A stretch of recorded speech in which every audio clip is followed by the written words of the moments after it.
عارف ايه الفرق بين واحد سايق حياته وواحد حياته اللي سايقها؟ الفرق ان الاول هو اللي ماسك الدركسيون وعارف رايح فين، والتاني مجرد راكب في الكرسي اللي ورا ومستني الظروف هي اللي توصله. لو حاسس ان يومك بيضيع واهدافك بتتاجل والناس هي اللي بتمشيك، يبقى انت محتاج تعمل ريسيت فورا وتعرف ازاي ترجع التحكم والسيطره على حياتك من تاني. كتاب سيطر على حياتك للدكتور ابراهيم الفقي بيعلمك ان السيطره مش ديكتاتوريه، السيطره هي انك تكون المدير الفني ليومك. ودلوقتي هقول لك على اهم 10 قواعد هيخلوك ترجع تمسك السيطره تاني على حياتك. اول قاعده: بطل دور الضحيه. طول ما انت بتلوم الظروف او اهلك او مديرك، فانت بتسلمهم ريموت حياتك يتحكموا فيه. اول خطوه للسيطره هي انك تعترف وتقول انا المسؤول الوحيد عن اللي بيحصل لي. تاني قاعده: قاعده الخمس ثواني. اول ما تجيلك فكره صح قدامك 5 ثواني بس عشان تنفذها قبل ما عقلك يخلق لك 100 عذر عشان يخليك تاجلها. التسويف هو الطريقه اللي حياتك بتهرب بيها من بين ايديك. ثالث قاعده: السيطره بتبدا من الصبح.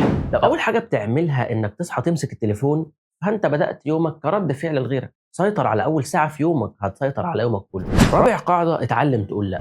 كل ايوه بتقولها لحاجه مش مهمه هي لا كبيره وتاجيل لهدفك الاساسي. طاقتك محدوده، ما تصرفهاش في مجاملات وبتيجي على حساب مستقبلك. خامس قاعده: انت متوسط اللي بتقعد معاه. لو قاعد مع 5 بيشتكوا هتبقى انت رقم 6، ولو قاعد مع 5 مسيطرين على حياتهم هتتعلم منهم ازاي تدير حياتك. عشان كده اختار دايرتك بعنايه. سادس قاعده: قوه الخيال الانجازي. قبل ما تبدا اي حاجه شوف نفسك وانت مخلصها بنجاح. عقلك محتاج خريطة واضحة عشان يقدر يوجه طاقتك للهدف الصح. سابع قاعدة: الاستثمار في المكنة. المكنة هنا هي انت.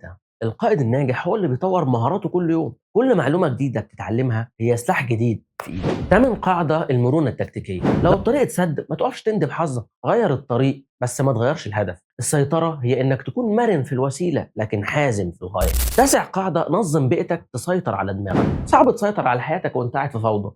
إذا كان مكتبك ولا أوضتك أو حتى شاشة موبايلك، كل ما كانت منظمة كل ما كان عقلك رايق وقادر يقرر صح. 10 قاعدة: اتكلم مع نفسك بإيجابية. لسانك هو اللي بيبرمج حالتك النفسية. بدل ما تقول الموضوع صعب قول أنا هتعلم إزاي أعديه. الكلمة اللي بتقولها هي الأمر اللي عقلك بينفذه. وده اللي كنت كلمتكم عنه في الفيديو اللي فات بتاع كتاب قوة عقلك الباطن، لازم ترجعوا تشوفوه. السيطرة مش إنك تغير العالم، السيطرة هي إنك تغير رد فعلك عن اللي بيحصل في العالم.